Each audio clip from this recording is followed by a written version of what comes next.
안녕하세요, 박미수 박사입니다. 우리 병원에 이제 수많은 만성 피로, 무기력증, 만성 통증을 가지고 오시는 분들이 있는데, 제가 최근에 가장 강조하는 건 있죠. 그게 바로 잠입니다.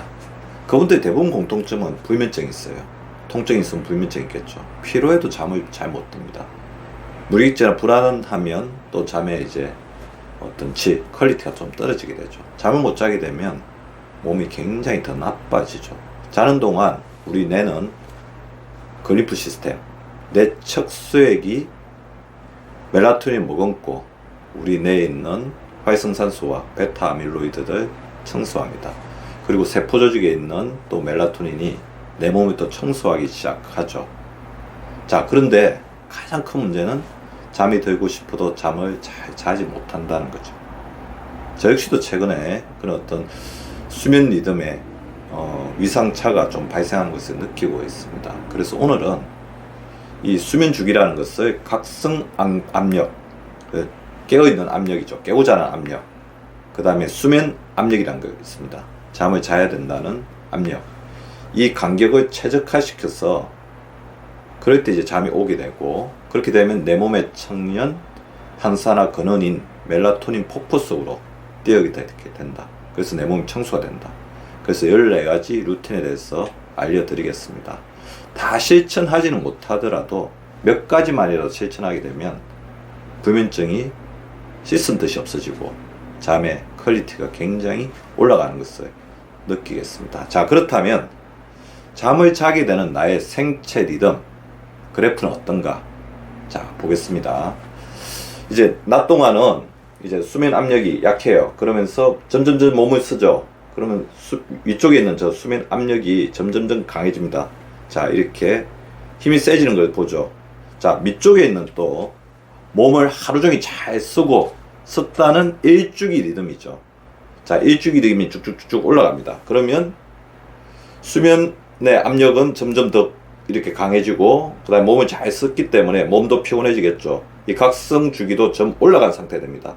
이 간격이 최소화되게 돼서 거의 맞닥뜨리게 될 지점이 되면 그때부터는 잠을 자야 되죠. 즉, 둘 사이의 간격이 최고로 좁아진 다음 잠을 자야 하는 절정의 시간이 도래하고, 이때부터 어떻게 돼요? 잠을 자기 위해서는 일주기 리듬에서 각성 압력이 떨어지게 됩니다. 그렇게 되면 이 두 개가 이렇게 떨어지게 되면 또 수면 압력도 줄어들게 되겠죠. 그 수면 빛이 줄어들었다고 하는데, 수면의 뎁트, 부채가 줄어들면서 이렇게, 그러면 총합이 이렇게 떨어지게 되면, 이게 떨어지는 만큼 그때부터 멜라토닌이 분비되기 시작하고 우리 몸을 이렇게 청소하기 시작합니다. 자, 그러면서 수면 빛도 거의 없어지고 각성 리듬도 이렇게 쫙 떨어졌다가 이제 또 각성해야 될 시기가 되면 최고적으로 멀어지게 되면 둘이가 또 이렇게 쭉쭉쭉 올라오기 시작하죠. 그러면서 낮의 생활이 시작되게 됩니다.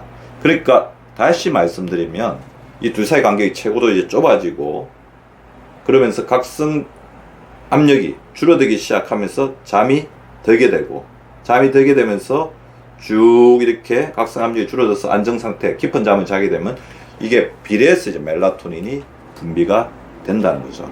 근데 문제는 이 일주기 리듬이 이렇게 떨어져야 되는데 떨어지지 않고 계속해서 이렇게 각성된 상태로 올라가 있으면, 자, 수면 압력이 이렇게 최고조로 올라가 있어. 이건 줄어들어야 되지만 이게 줄어들지 못하고 계속해서 이 상태로 가게 되면 잠을 자지 못하는 각성 상태로 불면증이나 뒤척이는 상태에 놓이게 됩니다. 다시 말해서 이 둘 사이 간격이 최고조로 좁아졌을 때 각성 압력이 드라마틱하게 떨어지면서 잠이 들지 않으면, 그 둘 사이의 합이 이렇게 크기가 줄어들지 않으면 멜라토닌은 분비되지 않는다는 것입니다. 따라서 잠을 자기 위해서는 일주기 리듬의 각성 압력이 아까 말씀드렸던 수면의 부채와 수면의 압력과 일주기 리듬의 각성 압력이 딱 만났을 시점에 쭉 떨어지게끔 도와주는 밤 시간에 루틴이 필요한 것입니다. 즉, 그 상태는 뭐겠어요? 각성의 반대말인 이해안이자 안정 상태로 유지가 되어줘야지 우리가 깊은 잠을 자면서 멜라토닌이 분비되기 시작한다는 겁니다. 그래서 일정 정도 시간, 뭐 10시, 11시, 12시쯤에는 이런 각성 압력, 각성의 힘이 줄어드는 몇 가지 루틴이 필요하다는 것인데요. 제가 한 14가지 정도로 정리를 해봤습니다. 첫 번째, 잠을 못 주무시는 분들 보면 대부분 이제 잠을 반드시 자야 된다는 강박관념 때문에 더 각성돼요. 그럼 잠을 못 주무시게 되는 거죠. 잠을 반드시 자야 한다는 강박관념을 버리십시오. 잠을 며칠 못 주무신다고 해서 큰일이 나지 않습니다. 잠을 안 자면 큰일 나. 자, 잠이 든다는 건 굉장히 중요하죠. 하지만 본인이 잠을 자야 되겠다고 계속 고민하고 갈등할수록 잠은 더 멀리 갑니다. 잠 올 때면 오겠지. 그 마음을 조금 이제 편하게 내려놓는 게 굉장히 중요합니다. 두 번째, 되게 많이 저지르는 실수입니다. 잠이 오지 않는데도 잠자리에 누워 있습니다. 더 말똥말똥해지죠. 더 각성된다는 거죠. 졸릴 때만 잠자리에 듭니다. 그리고 세 번째, 잠자리에 누워서 잠을 청했는데도 10분 이내에 잠이 오지 않으면 주저하지 말고 다시 일어납니다. 자, 이것은 아까 제일 처음에 이야기했던 잠을 반드시 자야 된다는 강박관념, 의무감을 버리는 것으로부터 시작될 수 있는 거죠. 자, 이게 그거하고도 비슷합니다. 우리가 변비가 있으신 분들 보면 화장실에 계속 앉아 있는 경우가 있어요. 그러면 이제 이게 힘을 주게 되고 계속해서 뭔가 불안하기 때문에 항문의 압력이 더 올라가서 더 쪼이게 되는 거예요. 그래서 제대로 밖으로 배출을 못하게 되는 것과 마찬가지입니다. 그래서 변비를 고치려면 변이가 있을 때만 변기 안고, 그리고 변이 나오지 않으면 스트레스 받지 말고 활동하다가 다시 변이가 있을 때 바로 가서 보는 습관을 들이는 거하고 비슷하죠. 네 번째, 아까 수면 압력이 어느 정도 받쳐줘야 돼요. 수면 압력이 쭉쭉쭉 늘어나가지고 이게 쭉 내려와서 힘이 세졌을 때 각성 압력을 눌러가지고 이렇게 밑으로 내려보내거든요.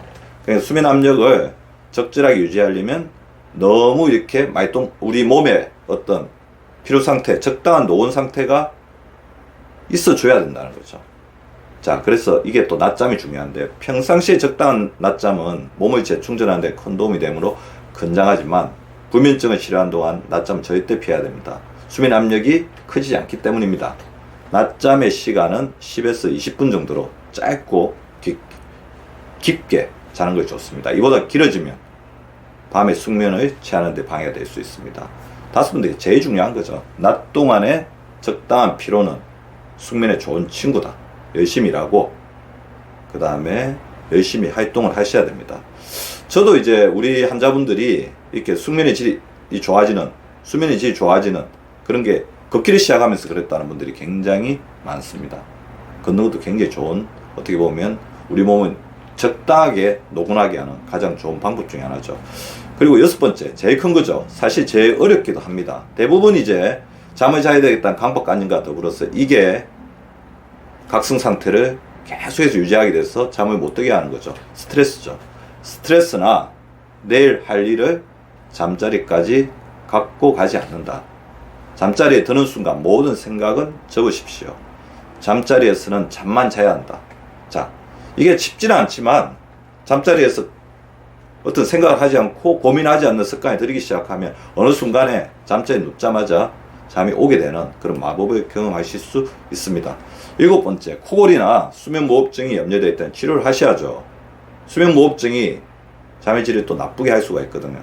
그러니까 그거는 치료를 해야 되지만 뭐 비만이 원인일 수도 있고요. 구조적인 원인이면 수면 클리닉에 도움을 받는 것도 좋습니다. 반드시 누워 자는 대신 옆으로 자는 게 도움이 될 수도 있다는 거 알고 계시고요. 그 여덟 번째, 적어도 잠들기 4시간에서 6시간 전에는 커피와 담배는 피하셔야 됩니다. 각성시키는 거죠. 그리고 자기 전에 술을 마시지 않습니다. 아홉 번째, 이것도 각성시키는 거죠. 뭔가 이제 잠을 이렇게 들게 하기 위해서 뭔가 취한 상태를 유지하려고 하지만 이게 정상적인 어떤 안정 상태가 아니라 좀 어떻게 보면 다른 방식의 안정 상태이기 때문에 장기적으로는 이거 자체가 알코올에 대한 의존성을 일으키게 돼서 나중에 알코올 없이는 잠을 못 자게 되는, 어떻게 보면 바람직하지 않은 사태를 유발할 수가 있기 때문에 잠을 자기 위해서 술을 먹는 거는 절대 이제 금해 주셔야 할 것 같습니다. 10번째, 아까 그거와 마찬가지입니다. 몸이 적당히 노곤해야 되니까 규칙적으로 운동을 하셔야 됩니다. 낮 동안 운동을 하셔야 되고요. 단, 잠들기 전 3시간 이내에는 하지 않습니다. 그 다음에 11번째, 낮낮 밤밤이죠. 낮에는 햇빛 쬐야 되고요. 밤에는 빛을 완벽하게 제거해야 됩니다. 불빛이나 소음, 추위와 더위를 피할 수 있는 안락한 잠자리를 마련해 주십시오.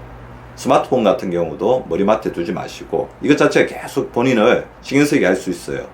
좀 멀리 두시고 불빛도 완벽하게 제거해 주시기 바랍니다. 그 다음에 12번째, 이게 굉장히 중요합니다.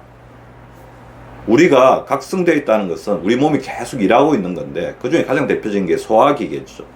잠자는 동안 소화기계가 계속 일을 하고 있으면 깊은 잠을 잘 수가 없어요.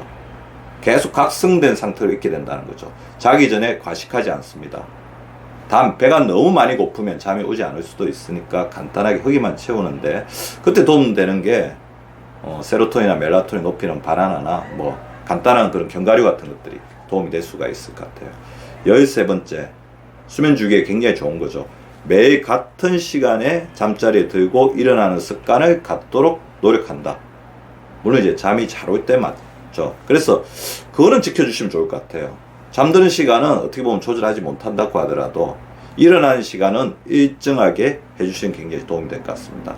14번째, 각성해서 안정 상태로 가는데 제일 좋은 게 저는 잠자기 전 따뜻한 물에 20분 정도 목욕하는 것. 목욕이 안 되면 샤워를 한다든지 족욕을 한다든지 몸을 좀 담궈서 혈액순환을 시켜주는 거라고 생각이 됩니다. 그걸 반드시 해주시기 바랍니다. 오늘은 각성 압력과 수면 압력의 간격을 최적화시켜서 이렇게 내 몸의 천연 항산화 근원인 멜라토닌 폭포수를 뛰어들게 하는 14가지 루틴에 대해서 말씀을 드려 보았는데요. 몇 개만이라도 실천해 보시면 훨씬 더 수면의 질이 좋아지고 우리 몸의 재생 능력이 향상되는 것을 느낄 수 있으실 겁니다. 자, 건강은 행복이다. 감사합니다.